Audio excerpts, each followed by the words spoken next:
In Episode 7 of Masters of the Air, Lieutenant Colonel Robert Rosenthal requests to stay on with the 100th Bomb Group, despite finishing his 25 missions, and in response, his colonel tells him the whole truth about the U.S. Army Air Force's upcoming strategy change, using American bombers as bait for the Luftwaffe. Though this news is a terrifying surprise, Rosenthal agrees to stay anyway, determined to stick with his men. Therefore, Masters of the Air sets up what is sure to be the most dangerous strategy the 100th has used thus far. Throughout Masters of the Air, the unlucky 100th Bomb Group has seen various dangerous missions. From Regensburg to Munster, the airmen have been put through nearly impossible situations, yet miraculously, many of them have survived, even if it's from POW camps. However, in the coming episodes, the 100th may truly be put to the test.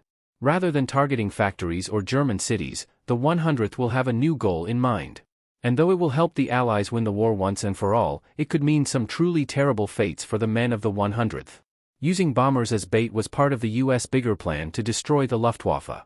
According to Colonel Bennett in Masters of the Air Episode 7, the 8th Air Force are changing their strategy so that the airmen will be sent on missions to bait the Luftwaffe, and in turn, destroy them. In the spring of 1944, the Allies were getting closer and closer to invading Germany. However, they still had a few obstacles in their way, one of which was the Luftwaffe.